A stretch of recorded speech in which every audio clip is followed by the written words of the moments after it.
নবম এবং দশম শ্রেণীর শিক্ষার্থীরা, আজকে আমরা ত্রিকোণমিতির সংক্ষিপ্ত প্রশ্ন সমস্যার সমাধান করব। প্রিয় শিক্ষার্থীরা এখানে লক্ষ্য রাখো যে 1 নম্বর প্রশ্নটা বলছে 10 এ √1 - sin স্কয়ার সমান কত। তাহলে 1 নম্বর প্রশ্নের সমস্যার সমাধান করব আমরা 10 into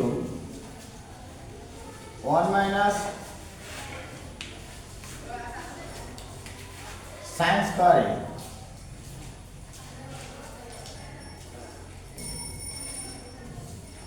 sin স্কয়ার। তাহলে আমরা জানি 10 সমান লেখা যায় sin বাই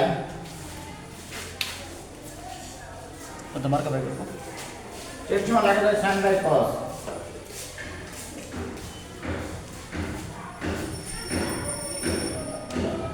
√1 - sin স্কয়ার সমান লেখা যায় cos স্কয়ার রুট আর স্কয়ার কেটে গেলে এখানে কি থাকে cos এ থাকে আর নিচে cos এ কেটে গেলে কি হয় sin এ।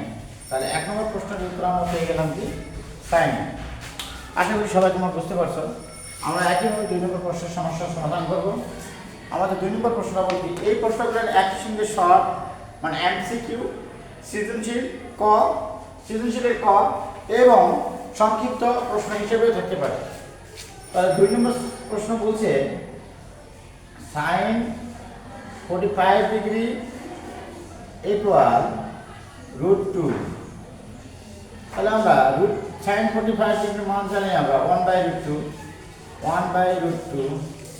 সমান √2 a। এখান থেকে আমরা এর মান বের করব বা √2a সমান 1/√2 গুণন √2।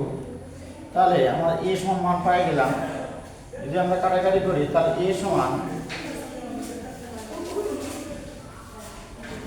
আর √2। তাহলে এটা এরকম 1 আছে তাই √2 আর √2 তাহলে √2 হলো হোল স্কয়ার উপরে 1 স্কয়ার আর √2 কেটে গেল তাহলে এখানে থাকে হাফ। তাহলে এর মান পেলাম আমরা হাফ। একইভাবে আমরা 3 নম্বর প্রশ্নের সমস্যা সমাধান করব। 3 নম্বর প্রশ্নটা আমাদের বলছে কি 3 নম্বর প্রশ্নটা বলছে আমাদের sin a - b সমান 1/2। sin কত ডিগ্রির মান হাফ sin a - b সমান sin 30 ডিগ্রির মান হাফ 30 ডিগ্রি। তাহলে উভয় পক্ষে sin আর sin ক্যান্সেল হলে তাহলে a - b থাকে 30 ডিগ্রি। অর্থাৎ a সমান এখানে b মান দিয়েছে a সমান -30 সমান 30। অর্থাৎ a সমান 30 ডিগ্রি